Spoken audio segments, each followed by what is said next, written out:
আল্লাহ রাব্বুল আলামিনের হুকুম পালনার্থী আবুল আম্বিয়া, নবীদের পিতা, সমস্ত মানুষের পিতা, আবুল বাশার, সমস্ত মানুষের পিতা, জাতির পিতা, মুসলিম মিল্লাতের আব্বা, মিল্লাত আবিকুম ইব্রাহিম হুয়া সাম্মাকুমুল মুসলিমিন, মুসলিম মিল্লাতের পিতা ইব্রাহিম আলাইহিস সালাতু ওয়াস সালাম আল্লাহর খুশির জন্য সদ্য ভূমিষ্ঠ হওয়া সন্তান আর স্ত্রীকে সেই সিরিয়া থেকে শত শত মাইল দূরে মক্কাতুল মুকাররমায় ধুধু মরুভূমির মধ্যে তিনি রেখে গেলেন তাওয়াক্কুল করে আল্লাহর উপরে। কার উপরে?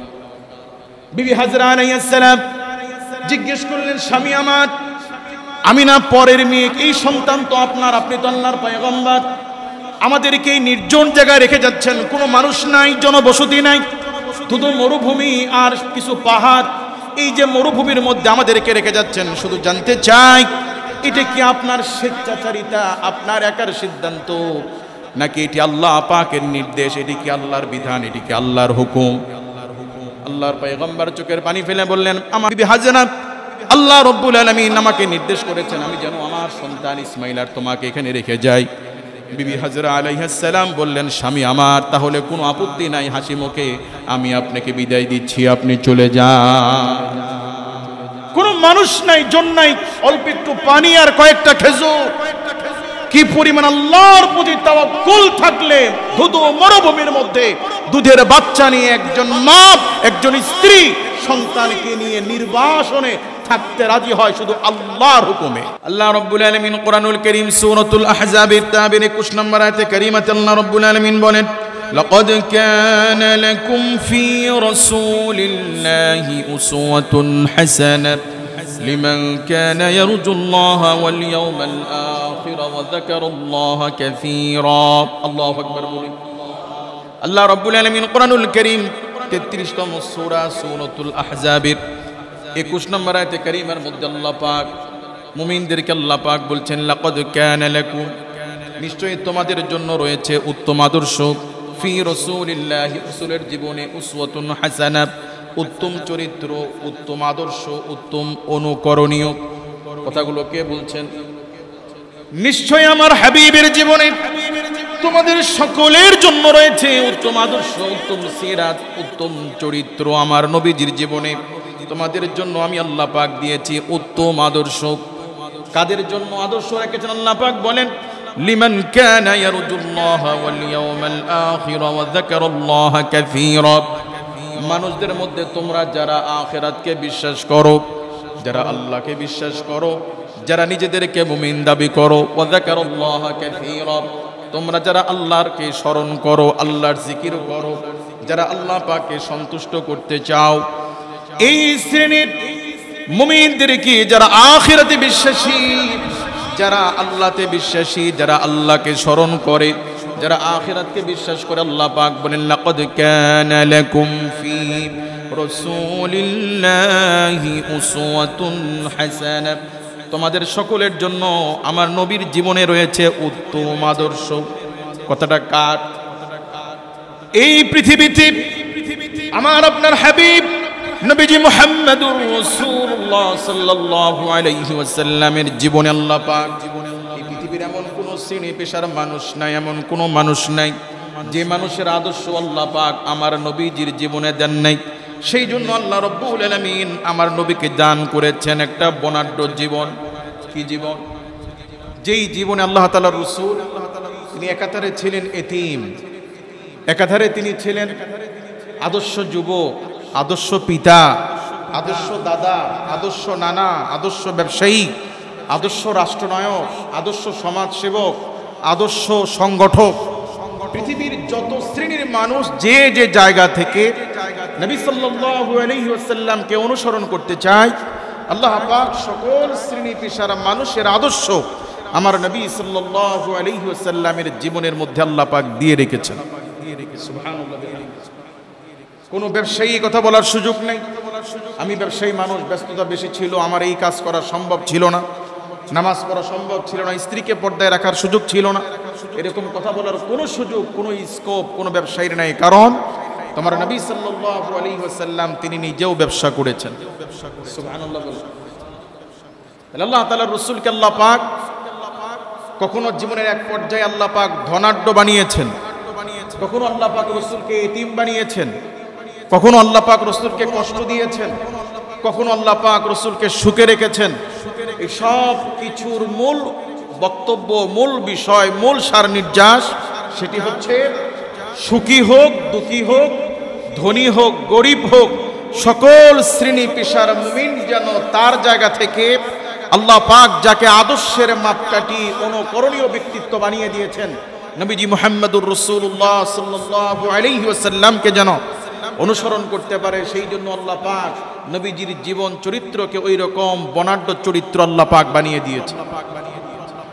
এবং সেই নবীকে যাকে আল্লাহ পাক মাপকাঠি বানালেন আদর্শের, যার ব্যবসা দেখে ব্যবসা করা উচিত, যার খাওয়ার নিয়ম অনুযায়ী মুমিনদের খাওয়া উচিত, যার সমাজ পরিচালনা দেখে সমাজপতিদের সমাজ পরিচালনা করা উচিত, সেই নবীজির আদর্শ উত্তম হওয়া দরকার আছে না নাই? সেই জন্য আল্লাহ রাব্বুল আলামিন সূরাতুল কলামে আল্লাহ পাক বলেন, নুন ওয়াল কলামি ওয়া মা ইয়াসতুরুনা মা আনতা বিনি'মাতি রাব্বিকা বিমাজনুন ওয়া ইন্না লাকা লাআজরান গায়রা মামনুন। আল্লাহু আকবার বলেন। আল্লাহ রাব্বুল আলামিন নবীজির জীবন চরিত্রের ব্যাপারে আল্লাহ রাব্বুল আলামিন বলেন, হাবিব ওয়া ইন্নাকা লা'আলা খুলুকিন আযীম, নিশ্চয় আমি আল্লাহ পাক আপনাকে দান করেছি সুমহান চরিত্র। ওয়া ইন্নাকা লা'আলা, নিশ্চয় আপনি প্রতিষ্ঠিত রয়েছেন খুলুকিন আযীম, আপনি মহান চরিত্রের উপরে আপনি হাবিব প্রতিষ্ঠিত। সুবহানাল্লাহ। আল্লাহ পাকের 99টি নাম আছে, এই নামগুলোকে বলা হয় আসমাউল হুসনা। কি বলা হয়? আসমাউল হুসনা। আল্লাহ পাকের 99টি গুণবাচক নাম। এই নামগুলির মধ্যে আল্লাহ পাকের মূল নাম সেটি হচ্ছে আল্লাহ। আল্লাহর মূল নাম কি? আল্লাহ। এটি হচ্ছে আল্লাহ পাকের মূল নাম। আর এই নামের সিফাত আরো 98টি রয়েছে। যেমন আল্লাহ পাক তিনি কে? আল্লাহ পাক হচ্ছেন তিনি যিনি আল খালিক, যিনি স্রষ্টা। আল্লাহ পাক তিনি কে?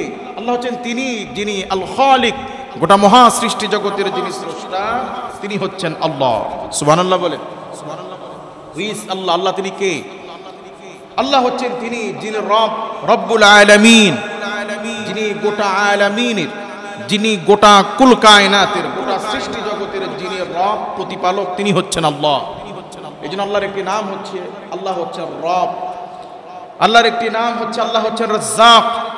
আল্লাহ পাক তিনি সৃষ্টি জগতের সমস্ত মাখলুককে রিজিক দান করেন। এই জন্য আল্লাহ পাক হচ্ছেন রাজ্জাক, যিনি রিজিক দান করেন, রিজিক দানকারী। তাহলে রিজিক দানকারী আল্লাহ পাকের নাম হচ্ছে রাজ্জাক। আল্লাহকে, আল্লাহ তিনি যিনি আর রাজ্জাক, যিনি সৃষ্টিকুলকে রিজিক প্রদান করেন। সুবহানাল্লাহ। আল্লাহ পাকের একটি নাম হচ্ছে আল্লাহ হচ্ছেন কাদির। আল্লাহ হচ্ছেন সর্বশক্তিমান, সকল ক্ষমতার একচ্ছত্র অধিপতি, সমস্ত ক্ষমতার মূল মালিক যার হাতে। তাবারাকাল্লাযী বিয়াদিহিল মুলক, আল্লাহ পাক হচ্ছেন সেই মহা শক্তিধর, আল্লাহ পাক হচ্ছেন সেই মহা ক্ষমতার স্রষ্টা। তাবারাকাল্লাযী বিয়াদিহিল মুলক, অতীব বরকতপূর্ণ সত্তা। আল্লাযী বিয়াদিহিল মুলক, যে মহান সত্তার হাতে, যে মহান মালিকের হাতে গোটা মুলকিয়াতের, গোটা পৃথিবীর সমস্ত ক্ষমতার চাবিকাঠি, সমস্ত মুলকিয়াতের রাজত্ব যে মহান রবের হাতের মুঠোয়, তিনি হচ্ছেন আল্লাহ। এই জন্য আল্লাহ পাকের অনেকগুলি নামগুলির মধ্যে একটি নাম হচ্ছে আল্লাহ হচ্ছেন কাদির, মানে আল্লাহ সর্বশক্তিমান। আল্লাহ কি? আল্লাহ পাকের একটি নাম হচ্ছে আজিম, অর্থাৎ বিশাল, ব্যাপক, মহান। আল্লাহ হচ্ছেন আজিম, আল্লাহ মহান। বলুন আল্লাহ কি? আল্লাহ কি? আজিম। আল্লাহ বিশাল, আল্লাহ মহান, আল্লাহ অনেক বড়। কত বড়, কত বিশাল, কত ব্যাপক, কত মহান, এটি মাপার মতো কোনো যন্ত্র, এটি মাপার মতো কোনো ফিতা, এটি মাপার মতো কোনো মেশিন অতীতেও আবিষ্কার হয়নি, ভবিষ্যতেও হবে না। আল্লাহ পাক হচ্ছেন এত আজিম, এত মহান। সুবহানাল্লাহ বলেন। আল্লাহ পাকের মহান, আল্লাহ কত মহান এটা বোঝার মতো মন মানসিকতা, চিন্তা শক্তি আল্লাহ মানুষকে দেন নাই। আল্লাহ রাব্বুল আলামিনকে নিয়ে চিন্তা করার মতো ক্ষমতা মানুষের তো দূরে থাক, আল্লাহ পাক তিনি যে সৃষ্টি জগৎ তৈরি করেছেন এই সৃষ্টি জগৎ নিয়ে ফিকির করার মতো পূর্ণ শক্তি এই মানব গোষ্ঠীর নাই। কথা বলে ঠিকই। ফেরেশতা জিবরাইল আলাইহিস সালাতু ওয়াস সালাম এত বড় যে তাম পৃথিবীর সমস্ত মানুষ, সমস্ত পানি যদি জিবরাইল আলাইহিস সালাতু ওয়াস সালামের মাথার উপরে ঢেলে দেওয়া হয়, আর হযরত সাইয়্যিদুল মালায়েকা জিবরাইল আলাইহিস সালাম যদি তিনি তার পূর্ণ বডি নিয়ে, স্ট্রাকচার নিয়ে যদি তিনি দণ্ডায়মান হন, যদি তিনি দাঁড়ান, আর সমস্ত পানি যদি পৃথিবীর পানি তার মাথার উপরে ঢেলে দেওয়া হয়, আল্লাহি এক ফোঁটা পানি জমিনে পড়বে। এত বড়, এত বিশাল। আল্লাহ পাক বলছেন ইদাস সামাউ ফাতারাত ওয়া ইদাল কাওয়াকিবু ইনতাসারাত ওয়া ইদাল বিহারু ফুজ্জিরাত। যেদিন ইসরাফিল আলাইহিস সালাতু ওয়াস সালাম যেদিন সিংহায় ফু দেবে, সেদিন আসমানগুলো খসে আসমান ভেঙে পড়বে। ওয়া ইদাল কাওয়াকিবু ইনতাসারাত, সেদিন সূর্য নক্ষত্র তারকাগুজি খুলে খুলে পড়তে থাকবে। ওয়া ইদাল জিবালু সুয়্যিরাত, পাহাড়গুলো তুলার মতো উঠতে থাকবে। ওয়া ইদাল বিহারু ফুজ্জিরাত, এই বিশাল জলরাশির সমুদ্র, মহাসমুদ্রগুলো উত্তাল হয়ে যাবে, পাগল পাড়ায় হয়ে যাবে, যেন সুনামি শুরু করে দিবে। এই সব কিছু লণ্ডভণ্ড কিয়ামতের এই বিভীষিকাময় এই যা কিছু ঘটবে শুধুমাত্র ফেরেশতা ইসরাফিল আলাইহিস সালাতু ওয়াস সালামের একটি ফুৎকারে, একটি জাস্ট ফুতে। বলুন কিসে? আল্লাহ রাব্বুল আলামিন বলেন ওয়ানুফিখা ফিস সূরি ফাইযা হুম মিনাল আজদাসি ইলা রাব্বিহিম ইয়ামসিলুন।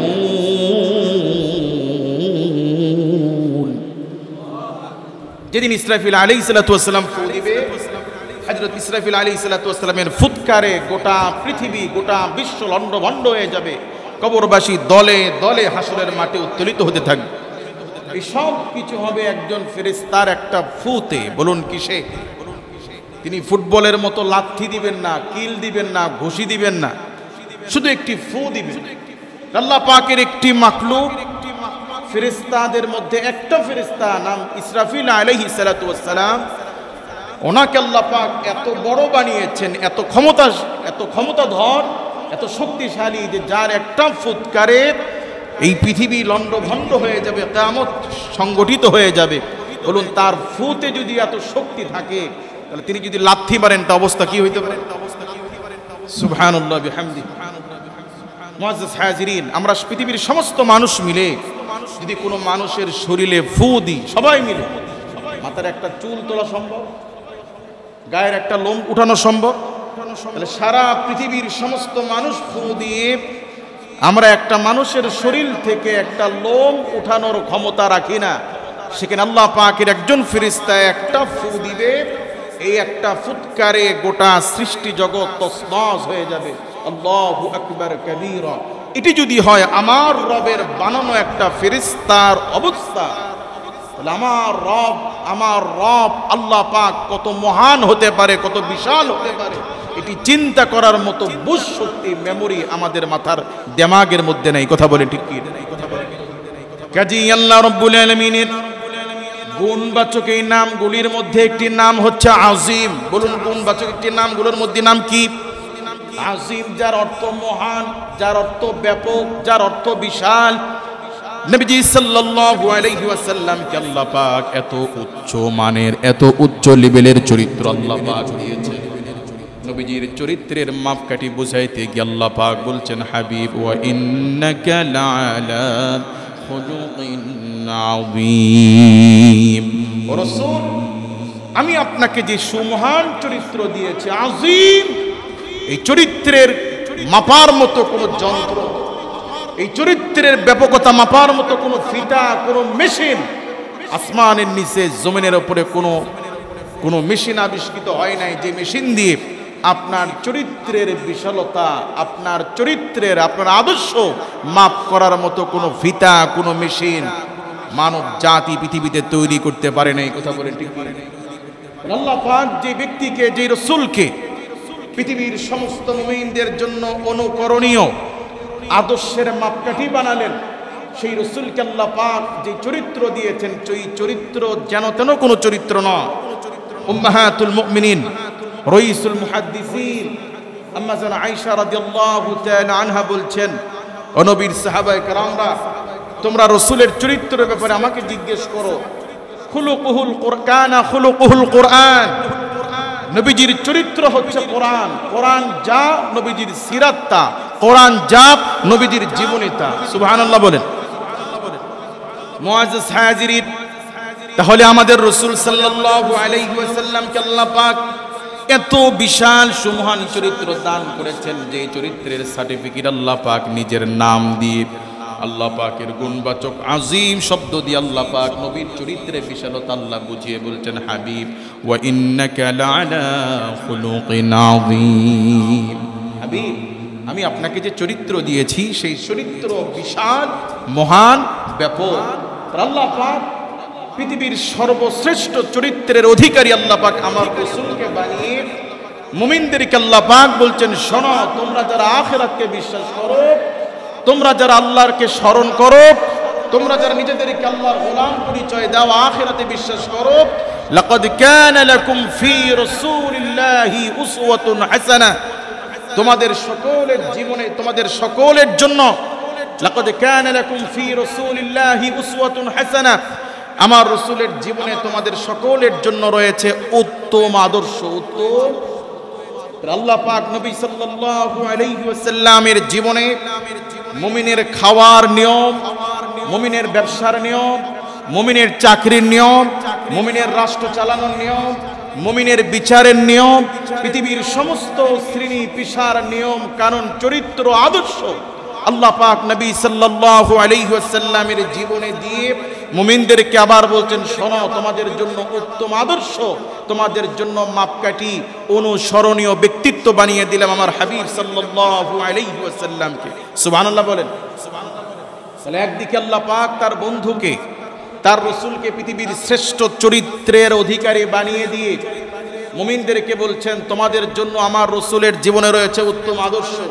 আবার অন্য দিক থেকে আল্লাহ পাক বলছেন ওই সমস্ত মুমিনদেরকে, তোমরা যারা আল্লাহকে খুশি করতে চাও, আল্লাহর খুশি কিভাবে করবে এই ফিকির, এই চিন্তা যারা করো, উল ইন কুনতুম, নবী আপনি এই শ্রেণীর মুমিনদেরকে বলে দেন, ইন কুনতুম তুহিব্বুনাল্লাহ, তোমরা যদি আল্লাহকে খুশি করতে চাও, তোমরা যদি আল্লাহর সন্তুষ্টি অর্জন করতে চাও, ফাত্তাবিউনি, তোমরা আমি নবীর ইতাআত করো, অনুসরণ করো, অনুকরণ করো, ইউহিব্বুকুমুল্লাহ, তোমরা যখন আমি রাসূলের ইতাআত করবে, অনুসরণ করবে, তখন আল্লাহ পাক স্বয়ং নিজে তোমাদেরকে ভালোবাসবেন।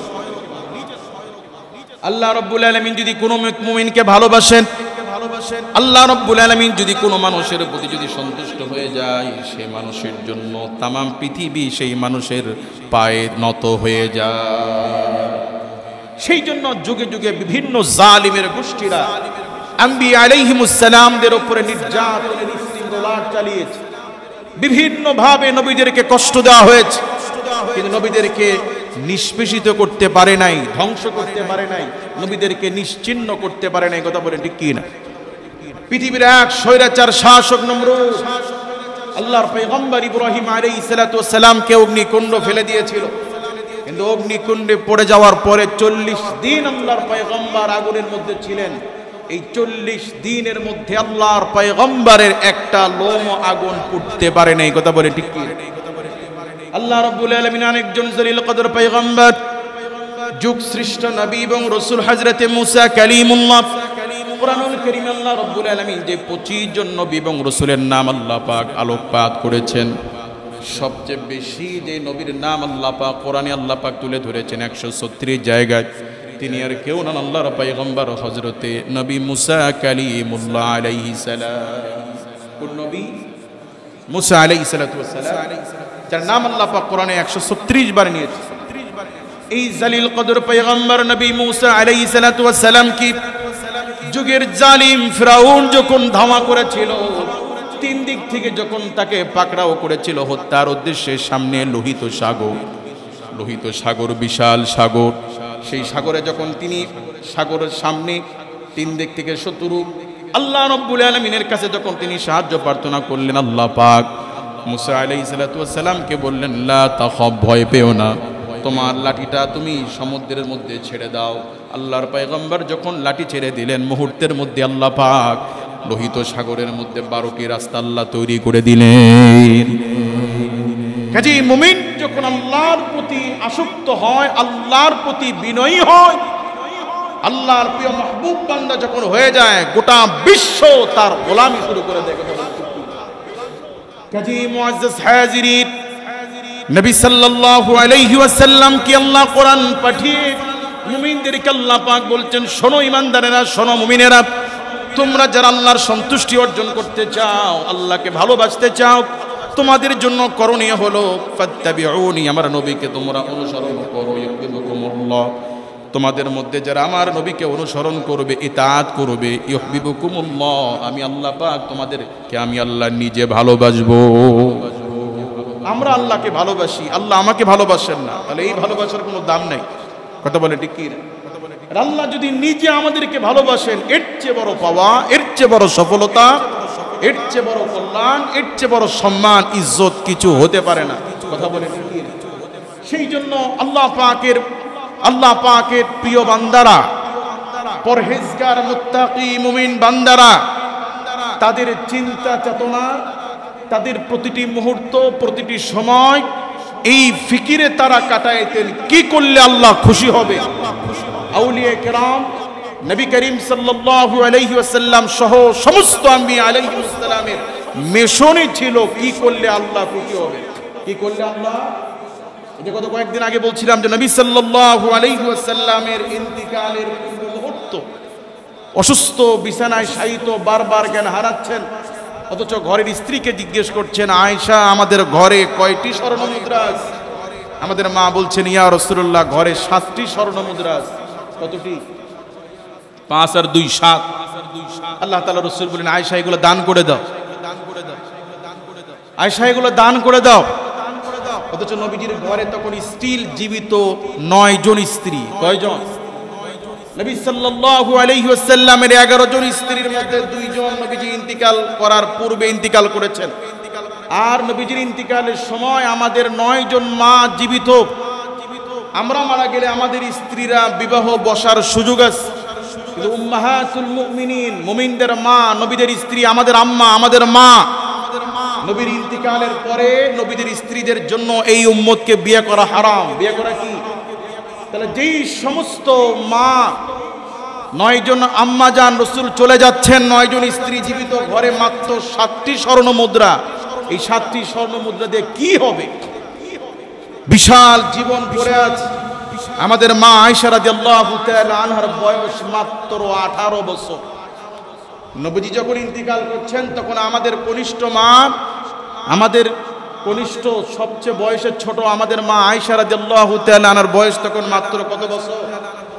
18 বছরের স্ত্রী আম্মা জান আয়েশা রাদিয়াল্লাহু তাআলা আনহাকে আল্লাহর রাসূল রেখে যাচ্ছেন, সাথে আরো 8টি স্ত্রী, মোট 9টি জীবিত স্ত্রী রেখে সাইয়্যিদুল আবরার নবী করিম সাল্লাল্লাহু আলাইহি ওয়াসাল্লাম ওয়াফাতে আল্লাহর সাক্ষাতে চলে যাচ্ছেন।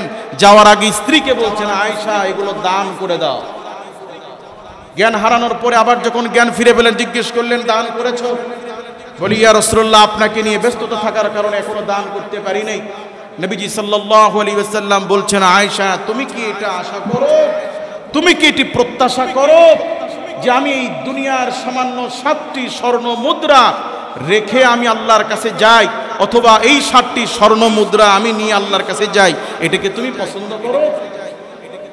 কি পরিমাণ আল্লাহর সন্তুষ্টির পাত্র হলে, কি পরিমাণ আল্লাহর প্রতি অগাধ তাওয়াক্কুল, বিশ্বাস আর ভরসা থাকলে নবী সাল্লাল্লাহু আলাইহি ওয়াসাল্লাম এমনটা করতে পারেন। কথা বলে ঠিক কি?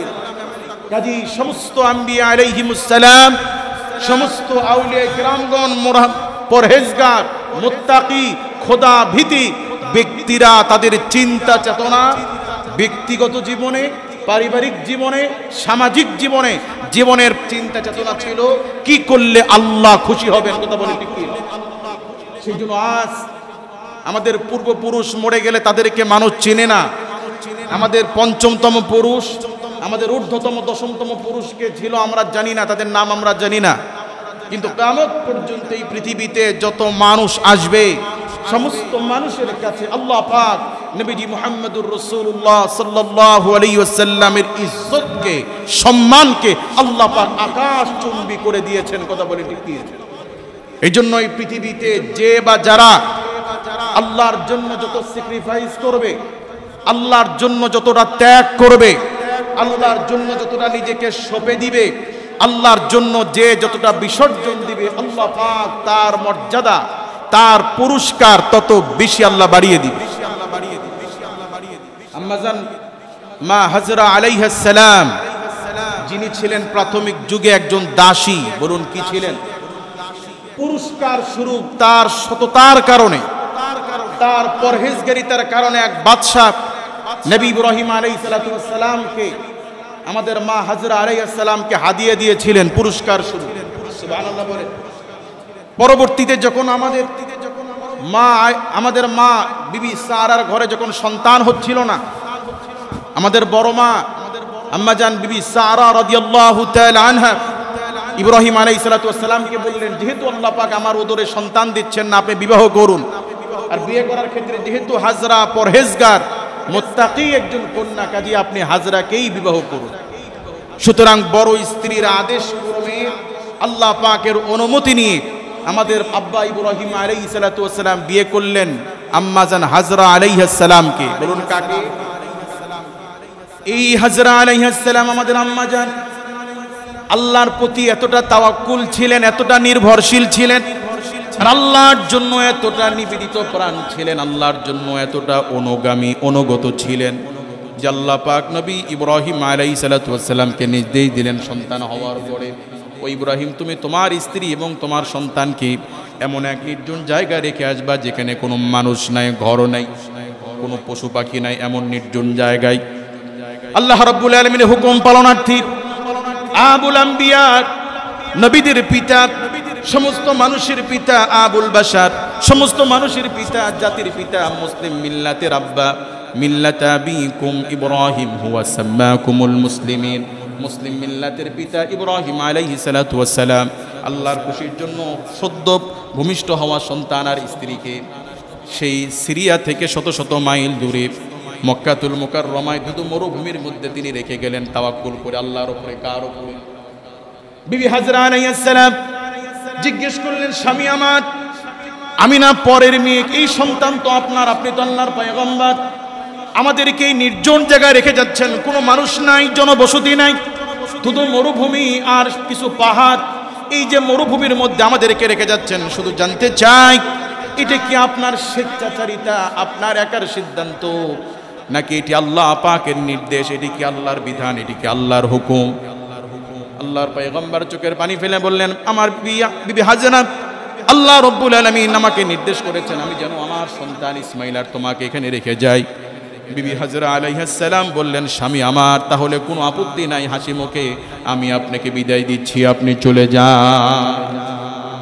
কোনো মানুষ নাই, জন নাই, অল্প একটু পানি আর কয়েকটা খেজুর।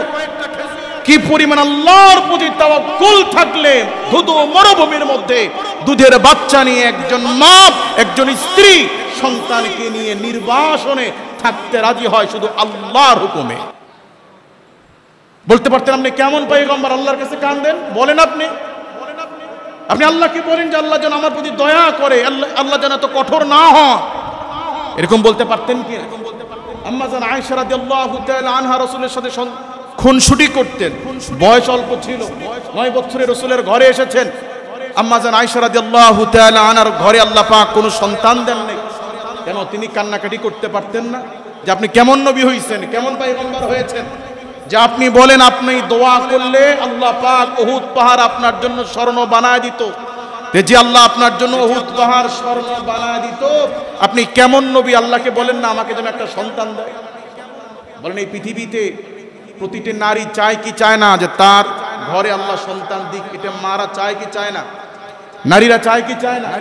আমরা যারা পুরুষ আমরা চাই কি চাই না যে আল্লাহ আমাদেরকে সন্তান দান করুক?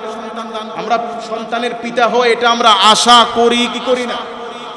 কি পরিমাণ আল্লাহর সিদ্ধান্তের প্রতি এই সমস্ত আল্লাহর নৈকট্য প্রাপ্ত ব্যক্তিরা কি পরিমাণ আল্লাহর প্রতি তাওয়াক্কুল থাকলে তারা জীবনে এইরকম আল্লাহর ক্ষেত্রে স্যাক্রিফাইস করতে পারে। কথা বলে বলছিলাম আমাদের মা হাজরা আলাইহিস সালামের কথা, আল্লাহর প্রতি তাওয়াক্কুল করে নিজের সন্তানকে মৃত্যুর মুখোমুখি দাঁড় করিয়ে আল্লাহর প্রতি ভরসা করে তারা নির্বাসিত হতে থাকলেন। একদিন, দুদিন, 3 দিন চলে যায়, আস্তে আস্তে খেজুরও শেষ, পানিও শেষ, মার স্তনে দুধ শুকিয়ে বাচ্চার জন্য দুধের রাস্তা বন্ধ, মা বেকরার হয়ে গেছে।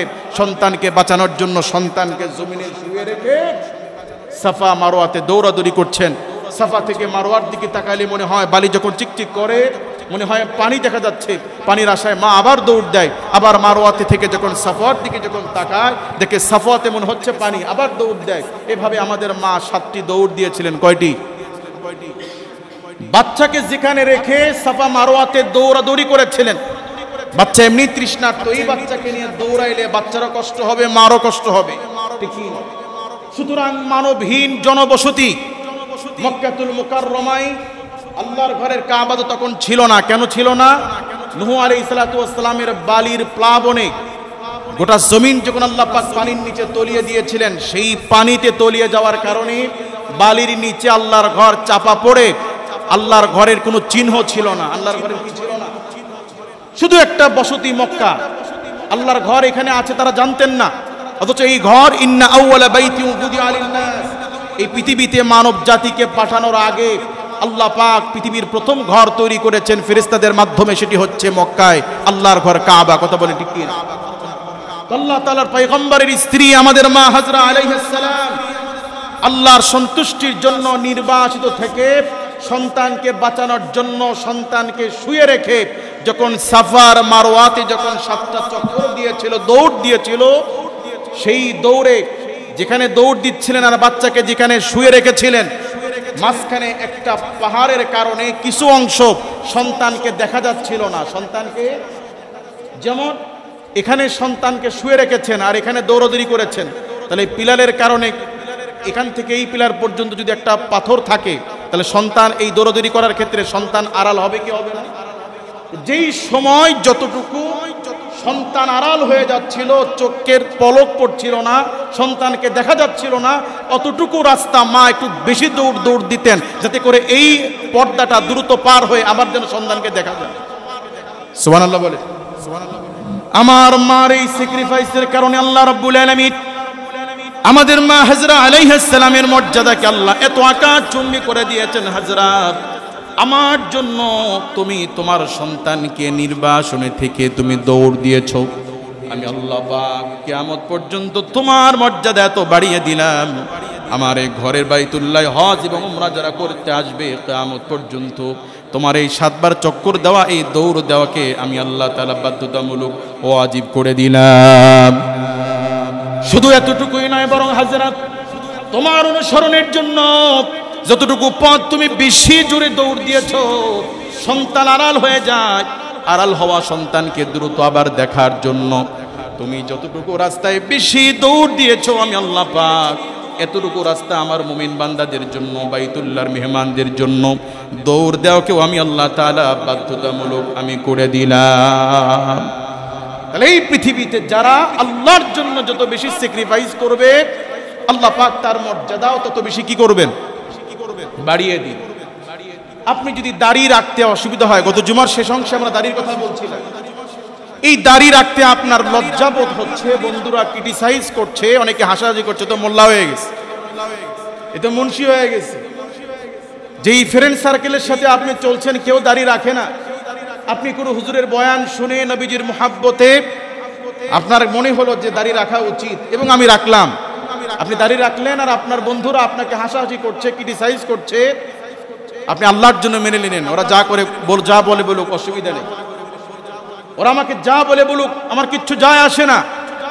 আপনি আল্লাহর জন্য নিজেকে স্যাক্রিফাইস করে নিজের আত্মসম্মানকে বন্ধু সার্কেলে বিসর্জন দিয়ে আপনি এই যে আল্লাহর একটা দিনের একটা অংশকে মুহাব্বত করেছেন, লিখে রাখেন, আপনি বিপদকালীন সময় যখন এই ওসিলা দিয়ে আল্লাহর কাছে দোয়া করবেন, আল্লাহ এই দাড়ির জন্য পরিস্থিতি আমার অনুকূলে ছিল না, প্রতিকূলতার মাঝামাঝি দাঁড়িয়ে বন্ধুদের সমস্ত ক্রিটিসাইজকে ভৎসনাকে অপেক্ষা করে আল্লাহ শুধু আপনার খুশির জন্য দাঁড়িয়ে রেখেছি, আল্লাহ আমার এই বিপদকালীন সময় আপনি আমাকে সাহায্য করুন, দেখবেন আল্লাহ পাক আপনার ডাকে সাড়া দিবে।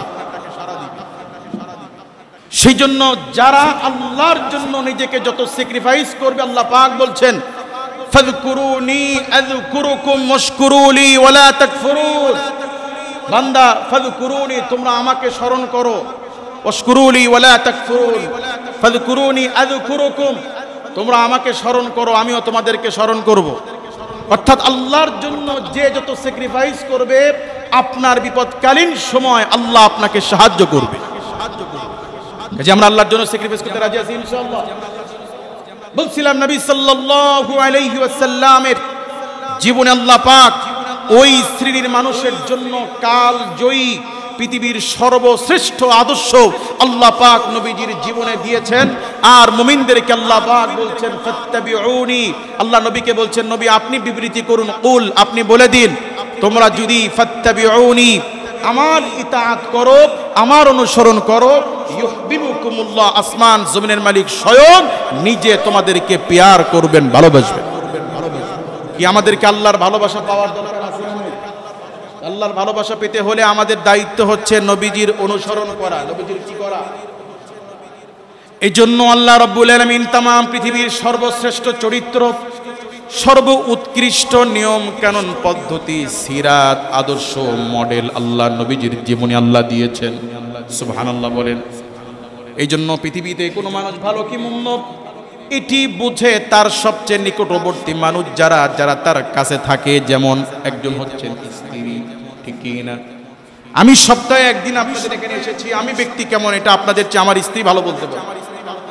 আপনার সাথে আমার সপ্তাহে একদিন দেখা হচ্ছে, আপনি কেমন চরিত্রের মানুষ, আপনি আমার সাথে ভালো ব্যবহার করেন, আমাকে সালাম দেন, হাসি মুখে কথা বলেন, কিন্তু আপনার এই আদর্শটাই এটাই আপনার মূল চরিত্র, নাকি আপনার স্ত্রী ডালে লবণ বেশি দিলে আপনি চুল ধরে পিডান কিনা, মারধর করেন কিনা, শ্বশুর বাড়ি থেকে কোনো কিছু চাওয়ার জন্য স্ত্রীর প্রতি জোর করেন কিনা, এটা আমি জানি না, এটা আপনার স্ত্রী ভালো জানে, কথা বলেন ঠিক কিনা। সুতরাং কোন ব্যক্তি কেমন এটি সবচেয়ে বেশি ভালো বোঝে তারা যারা তার কাছে বেশি থাকে, তার নিকটবর্তী। কোন ব্যক্তি কেমন, আমার দেশের নেতাদের চরিত্র আমরা ফেরি করে বেড়াই, জানি বা না জানি, নির্বাচন আসলে আমরা চরিত্রে, মানুষের চরিত্রের সার্টিফিকেট দিই, অমুক ভাইয়ের চরিত্র ফুলের মতো পবিত্র, এই স্লোগান অনেকে দেয় কি দেয় না? ওই নেতার চরিত্র কেমন এটা আমি আপনি ভোটার বলতে পারবো না, আমাদের চেয়ে বেশি ভালো বলতে পারবে ওই নেতার যিনি পিএস, তিনি বলতে পারবে। ওই নেতার চরিত্র কত ভালো এটা বলতে পারবে নেতার গাড়ির ড্রাইভার, ওই নেতার চরিত্র কত ভালো এটি বলতে পারবে তার বাড়ির কাজের বুয়া। কোন ব্যক্তি, কোন ব্যবসায়ীর চরিত্র কত ভালো এটি বলতে পারবে তার দোকানের কর্মচারী, কথা বলে ঠিক কি?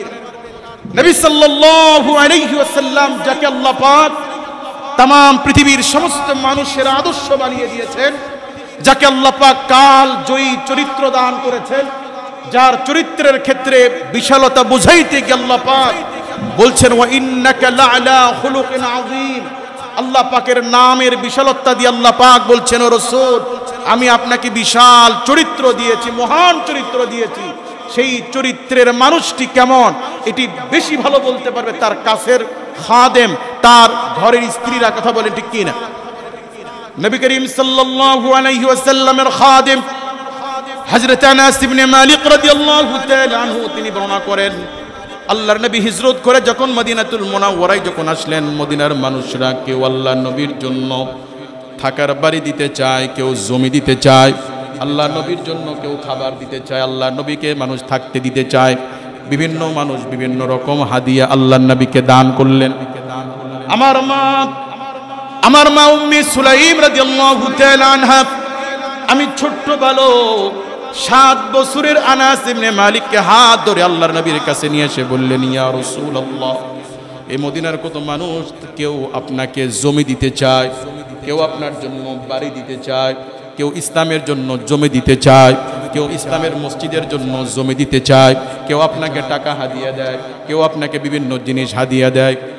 ইয়া রাসূলুল্লাহ, আমি একজন বিধবা নারী, আপনাকে দেওয়ার মতো আমার কিছুই নাই, আপনাকে দেওয়ার মতো আমার কোনো সম্পদ নাই, আপনাকে দেওয়ার মতো আমার কোনো ধন দৌলত টাকা পয়সা নাই, শুধু আছে এই বিধবা নারীর বাবা হারা এক এতিম সন্তান আনাস ইবনে মালিক। ইয়া রাসূলুল্লাহ, হাদিয়া স্বরূপ আমি আমার সন্তানকে আপনাকে হাদিয়া দিয়ে দিলাম।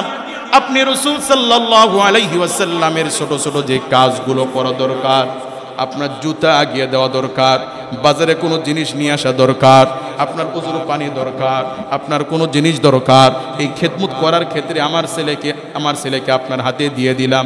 ও আপনার আজ থেকে খাদেম, ও আপনার খেদমত করবে, ও আপনার কাজগুলো করে দিবে। আল্লাহু আকবার বলেন। হযরত আনাস ইবনে মালিক রাদিয়াল্লাহু তাআলা আনহু বলেন, 10 বছর আমি আল্লাহর নবীকে জীবিত পেয়েছি। 7 থেকে 17 বছর, এই 10 বছর আমি আল্লাহর নবীর খেদমত করেছি, আল্লাহর নবীর পাশে ছিলাম। আল্লাহর কসম, আল্লাহর কসম, আল্লাহর কসম, এই দীর্ঘ 10 বছর আল্লাহর নবী আমাকে মার দেওয়া তো দূরে থাক, আমাকে ভৎসনা করা দূরে থাক, আমাকে গালি দেওয়া দূরে থাক, আমাকে কান টানা তো দূরে থাক, আল্লাহর নবী এই 10 বছরে আমি আনাসকে কেন শব্দ পর্যন্ত বলে নাই, আনাস এটা কেন করলে, অথবা এটা কেন করলে না। আল্লাহু আকবার বলেন। একজন মানুষের চরিত্র ব্যবহার কত উন্নত হলে 10 বছরের খাদেম বলছে 10 বছরে মার তো দূরে থাক, ধমক তো দূরে থাক, আমাকে কেন শব্দ পর্যন্ত মুহাম্মদ সাল্লাল্লাহু আলাইহি সাল্লাম বলেন নাই। হযরত আনাস ইবনে মালিক রাদিয়াল্লাহু তাআলা আনহু বলেন, আমি কি ভুল করি নাই? একাধিক ভুল আমি করেছি, তারপর আল্লাহর নবী কোনোদিন কেন শব্দ পর্যন্ত বলেন নাই। আমাকে আল্লাহর রাসূল বাজারে পাঠিয়েছেন কোনো একটা জিনিস নিয়ে আসার জন্য। আমি বাজারে গেলাম, বাজারে গিয়ে আমি লক্ষ্য করে দেখি বাজারের মধ্যে এক চটকদার হকার বাজারের মধ্যে মজমা বসিয়েছে। আমাদের বাজারগুলোতে অনেক সময় বিভিন্ন হকার মজমা বসায়, ঠিক কি না? অনেক সময় সাপ খেলাওয়ালারা, সাপুরিয়ারা খেলা দেখায়, আমরা আকর্ষিত হয়ে খেলা দেখি। অনেক সময় অনেক ওষুধ বিক্রেতা মজমা বসায়। আনাস ইবনে মালিক রাদিয়াল্লাহু তাআলা আনহু বলেন, আমাকে আল্লাহর রাসূল একটা কাজের জন্য বাজারে পাঠালেন। বাজারে গিয়ে আমি দেখি এক মজমাওয়ালা মজমা বসিয়েছে। অন্য 10 জন মানুষের মতো আমিও তাদের পাশে দাঁড়িয়ে ওই খেলা দেখার মধ্যে আমি মত্ত হয়ে পড়লাম।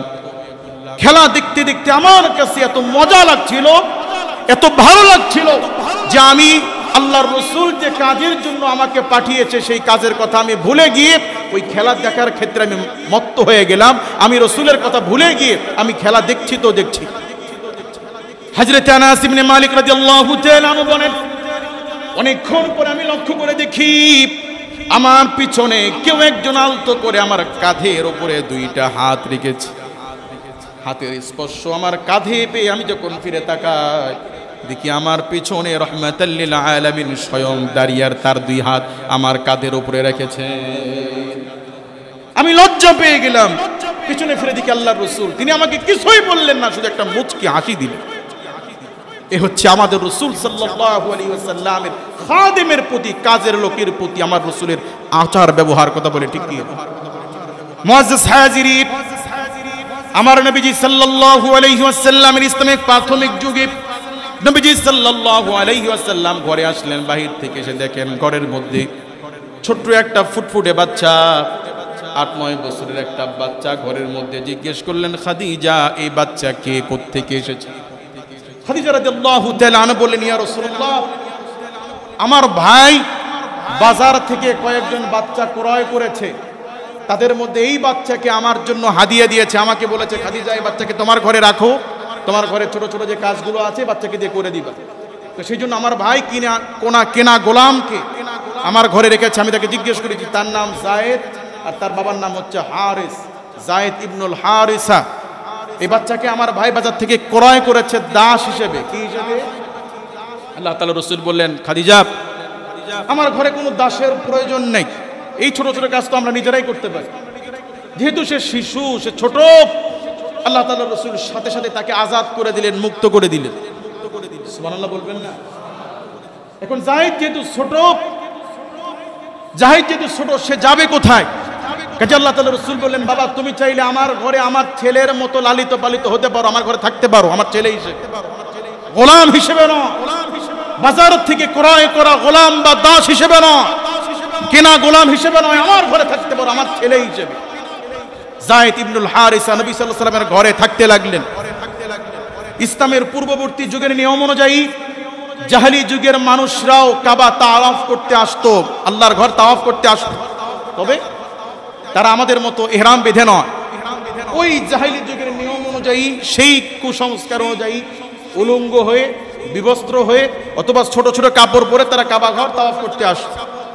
তো ওই যারা এসেছে তাওয়াফ করতে, তাদের মধ্যে একদল লোক এসেছে যাদের বাড়ি এই যায়েদ ইবনুল হারিসা, এই যায়েদের বাবার এলাকার মানুষও এখানে তাওয়াফ করতে এসেছে। এসে দেখে যে তাদের এলাকার হারিসের হারিয়ে যাওয়া ছেলে মক্কায় ঘোরাফেরা করতেছে, খেলাধুলা করতেছে। জিজ্ঞেস করেন, এই বাচ্চা এখানে, এর তো বাচ্চা তো বাড়ি আমাদের এলাকায়, এই বাচ্চা থাকে কার কাছে? তো মক্কার লোকেরা বললো, এটা তো মুহাম্মদ সাল্লাল্লাহু আলাইহি ওয়াসাল্লামের পালিত ছেলে, বাজার থেকে ক্রয় করেছিল দাস হিসেবে, মুহাম্মদ সাল্লাল্লাহু আলাইহি ওয়াসাল্লামের আত্মীয়, মুহাম্মদ সাল্লাল্লাহু আলাইহি ওয়াসাল্লাম তাকে আজাদ করে দিয়েছে। আর এই বাচ্চা মুহাম্মদ সাল্লাল্লাহু আলাইহি ওয়াসাল্লামের ঘরে নিজের ছেলের মতো লালিত পালিত হচ্ছে। এলাকাবাসী এই দৃশ্য দেখে তাওয়াফের কাজ শেষ করে বাড়ি ফিরে গিয়ে ধনী মানুষ হারিসকে বলছে, হারিস তোমার কপাল খুলে গেছে। বলে কি? বলে আমরা মক্কায় তাওয়াফ করতে গিয়ে তোমার হারিয়ে যাওয়া সেই যায়েদকে মক্কার অলিতে গলিতে আমরা হাস্যজ্জ্বল খেলাধুলা করতে দেখেছি, শুনেছি তাকে মুহাম্মদ নামে এক ব্যক্তি ক্রয় করে এনেছে, দাস হিসেবে ক্রয় করে এনেছে। কাজী তুমি টাকা পয়সা নিয়ে যাও, তোমার ছেলেকে ফেরত নিয়ে আস। সন্তান হারানো ধনী মানুষ যায়েদ ইবনুল হারিস, যায়েদের বাবা, অনেক সম্পদ, টাকা পয়সা নিয়ে, স্বর্ণ মুদ্রা নিয়ে মক্কাতুল মুকাররমায় এসেছে, ছেলেকে ফেরত নিয়ে যাবে। মুহাম্মদ সাল্লাল্লাহু আলাইহি ওয়াসাল্লামের সাথে সাক্ষাৎ করে বললেন যে আমি ওর বাবা হারিস। বাপ ছেলের আলিঙ্গন হলো, বাপ ছেলে একে অপরকে জড়ায় ধরে কান্নাকাটি শুরু করেছে। আল্লাহ তাআলা রাসূলকে যায়েদের বাবা হারিস বলছে যে আমি আমার ছেলেকে ফিরিতে নিতে আসি নাই, আপনারা যে টাকা দিয়ে আমার ছেলেকে ক্রয় করেছেন, আমি আমার ছেলেকে টাকার বিনিময়ে নিতে এসেছি। মূলত একদল দস্যুরা যায়েদ ইবনুল হারিসাকে, অর্থাৎ যায়েদকে তার বাবা মার কাছ থেকে সফর অবস্থায় ছিনিয়ে নিয়ে এক জায়গায় বিক্রয় করেছিল দাস হিসেবে। এরপরে হাত বদল হতে, কয়েকটা বদল হয়ে, বেচা বিক্রি হয়ে যায়েদ এসেছিল মক্কার বাজারে। সেখান থেকে রসুলের শ্যালক কিনেছিল, সেখান থেকে রসুলের ঘরে। আল্লাহ তাআলা রসুল বললেন যায়েদের বাবাকে যে আমি তো যায়েদকে ওই দিনই মুক্ত করে দিয়েছি যেই দিন আমি প্রথম যায়েদকে আমার ঘরে দেখেছি। কাজে টাকা লাগবে না, আপনার ছেলেকে আপনি নিয়ে যান। আপনার ছেলেকে আপনি কি? বিশ্ববাসীকে অবাক করে দিয়ে যায়েদ ইবনুল হারিসা সেদিন তার পিতার সাথে যেতে রাজি হয় নাই। যায়েদ ইবনুল হারিসা বলেছে, আব্বা আপনি আমাকে পেয়েছেন, আমি আপনাকে পেয়েছি, এর চেয়ে বড় খুশির সংবাদ কিছু হতে পারে না। কিন্তু আল্লাহর কসম, আমি যায়েদ এই কয়টা মাসে মুহাম্মাদুর রাসূলুল্লাহ সাল্লাল্লাহু আলাইহি ওয়াসাল্লামের ঘরে যে ভালোবাসা পেয়েছি, আর মা খাদিজা রাদিয়াল্লাহু তাআলা আনহার কাছে যে মার মতো মমতা পেয়েছি, ভালোবাসা পেয়েছি, আব্বা আমি আর আমার বাড়িতে ফেরত যাব না। আমি মুহাম্মদ সাল্লাল্লাহু আলাইহি ওয়াসাল্লামের সন্তান হিসেবেই আমি রাসূলের ঘরে থাকতে চাই। বাজার থেকে কেনা দাসের সাথে কি রকম উত্তম আচরণ করলে একজন দাস তার বাপ মাকে ফেরত পাওয়ার পরেও ধনী মানুষের ঘরে যেতে রাজি হয় নাই, রাসূলের ঘরে থাকতে তিনি কান্না করেছেন। আল্লাহু আকবার। কাজী আমাদের জীবনেও সেই রাসূলের আদর্শ অনুকরণ করার দরকার আছে না নাই? শুধু টুপির ক্ষেত্রে, শুধু পোশাকের ক্ষেত্রে না, চলন বলন, ব্যবসা, চাকরি বাকরি, লেনদেন, অর্থনীতি, সমাজ, বিচার আচার, জীবনের প্রতিটি ক্ষেত্রেই নবী করিম সাল্লাল্লাহু আলাইহি ওয়াসাল্লামের উম্মত হিসেবে, আল্লাহর গোলাম হিসেবে, আল্লাহর সন্তুষ্টি অর্জনের লক্ষ্যে আমাদের সকলের নৈতিক দায়িত্ব হচ্ছে রাসূলের অনুসরণ করা, রাসূলের ইতাআত করা। কথা বলে ঠিক কি না? কাজী রাসূলের অনুসরণ মুমিন হিসেবে, আল্লাহর বান্দা হিসেবে আমাদের করা দরকার আছে না নাই? করবেন তো ইনশাআল্লাহ।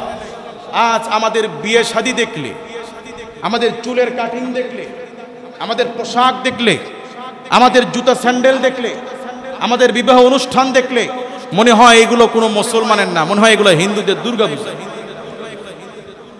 বিয়ে শাদী, গায়ে হলুদের অনুষ্ঠান, মুসলমানের অনুষ্ঠান, আকিকার অনুষ্ঠান, এগুলো দেখলে মনে হয় এগুলো কোনো সুন্নতি, কোনো আমলের বিষয় না, এগুলো হিন্দুদের দুর্গাপূজা। সত্য না অসত্য? এমন কি মুসলমানের ধর্মীয় ঈদকেও আমরা এমন ভাবে উদযাপন করি যেন হিন্দুদের দুর্গাপূজার মতো। জমিনকে প্রকম্পিত কাঁপিয়ে গানের ব্যবস্থা করে, নাচের ব্যবস্থা করে, নামাজের খবর নেই, ঈদ পালন করছে। এটা ঈদ? এটা কি রাসূলের আদর্শ হলো? আল্লাহ তাআলা বলছেন ইয়া আইয়ুহাল্লাযীনা আমানু লা তাত্তাখিযুল ইয়াহুদা ওয়ান নাসারা আউলিয়া। ও ঈমানদারগণেরা খবরদার, তোমরা ইহুদি এবং নাসারাদেরকে বন্ধু বানায়ো না। কার হুকুম? আজকে আমাদের সম্পর্ক, আমাদের সংস্কৃতি, কৃষ্টি, কালচার, পোশাক আশাক, আমাদের লেনদেন, অনুষ্ঠান, খাওয়ার নীতি, ব্যবসার নীতি, আমরা কাফির মুশরিকদেরকে আমরা অনুকরণীয় বানিয়েছি। সত্য না অসত্য? কাফিরদেরকে আমরা এমন ভাবে বন্ধু বানিয়েছি, কাফিরদেরকে আমরা এতটা আলিঙ্গন করেছি যে এখন মুসলমানের ঘরের পর্দাশীল বোরকা পরা মেয়েটিও আজ হিন্দুর সাথে, খ্রিস্টানের সাথে বিবাহ বসতে চাচ্ছে। কথা বলে ঠিক কি? গত কয়েক বছর পূর্বে এক পার্লামেন্ট সদস্য পার্লামেন্টে দাঁড়িয়ে বলছে যে আমার পুত্রবধূ ভারতে গেলে দুর্গাপূজা করে আর আমার দেশে, আমার বাড়িতে থাকলে রমজান মাসে রোজা রাখে, এবং উনি এটাকে খুব ভালো মনে করছে। নাউযু বিল্লাহি মিন যালিক। আল্লাহ পাক বলছেন খবরদার, তোমরা ইহুদি এবং নাসারাদেরকে বন্ধু বানায়ো না। বাদহুম আউলিয়াউ বাদ, ওরা একে অপরের বন্ধু। ওরা একে অপরের কি? বলুন কার কথা? ইহুদি এবং নাসারা, খ্রিস্টান এবং ইহুদি এরা সম্প্রদায় আলাদা হলেও এরা পরস্পর ভাই ভাই। বাদহুম আউলিয়াউ বাদ, এরা একে অপরের বন্ধু। যার উজ্জ্বল দৃষ্টান্ত আজ ফিলিস্তিনের নির্মম ভাবে গোটা জাতিকে নিশ্চিহ্ন করার মহা পরিকল্পনা চলছে। আর পৃথিবীর মরল, পৃথিবীর সবচেয়ে বড় টেররিস্ট, ভদ্রতার নামে, মানবতার নামে মার্কিন যুক্তরাষ্ট্র সর্বদিক থেকে জালিম ইহুদি ইসরায়েলকে মদদ দিচ্ছে, সাহায্য করছে। কথা বলে ঠিক কি না? আউলিয়া ও বাদ, বাদহুম আউলিয়া ও বাদ, ওরা আলাদা হলে ওরা একে অপরের বন্ধু। সুতরাং আল্লাহ পাক বলছেন লা তাত্তাখিযুল ইয়াহুদা ওয়ান নাসারা, কেউ যেন মুমিন তোমরা কেউ যেন ইহুদি এবং খ্রিস্টানদেরকে বন্ধু বানাইও না। বাদহুম আউলিয়া ও বাদ ওয়া মান ইয়াতাওয়াল্লাহুম মিনকুম ফাইন্নাহু মিনহুম। আল্লাহ পাক বলছেন যারা ইহুদি খ্রিস্টানদেরকে যারা বন্ধু বানাবে, যারা তাদেরকে বন্ধু বানাবে, ওয়া মান ইয়াতাওয়াল্লাহুম মিনকুম ফাইন্নাহু মিনহুম, আমি আল্লাহর দৃষ্টিকোণ থেকে হাসরের মাঠে ওরা তাদের দলের অন্তর্ভুক্ত হিসেবে আমার সামনে দাঁড়ানো হবে। যেই মুসলমান ইহুদির সাথে সম্পর্ক রাখবে, মুহাব্বত করবে দিল থেকে, যারা তাদেরকে বন্ধু বানাবে, তাদের কৃষ্টি কালচার অনুসরণ করবে, তাদেরকে ভাই মনে করবে, আল্লাহ পাক বলছেন ওমাই ইয়াতাওয়াল্লাহু মিনকুম ফাইন্নাহু মিনহুম, আমার দৃষ্টিকোণ থেকে ওরা একে অপরের ভাই হিসেবে আমার কাছে সাব্যস্ত হবে। আর ইন্নাল্লাহা লা ইয়াহদিল কওমায যালিমিন, নিশ্চয় আল্লাহ পাক জালিমদেরকে সাহায্য করেন না। ইহুদি খ্রিস্টানদের সাথে রক্তের সম্পর্ক, দিলের সম্পর্ক করার কোন সুযোগ কি মুমিনদের আছে? বলেন কোন সুযোগ কি আছে?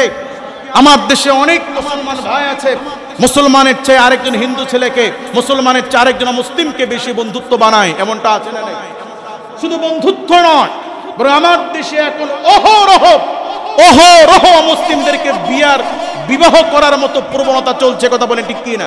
আল্লাহ পাক স্পষ্টত বলছেন কোরআনুল কারীম সূরাতুল বাকারা 221 নম্বর আয়াতে কারীমাতে আল্লাহ পাক বলছেন ওয়ালা তানকিহুল মুশরিকাতি হাত্তা ইউমিন, খবরদার মুমিন পুরুষরা কখনো তোমরা ওয়ালা তানকিহুল মুশরিকাত, কাফির মুশরিকদেরকে তোমরা বিয়ে করো না, হাত্তা ইউমিন, যতক্ষণ তারা ঈমান না আনে।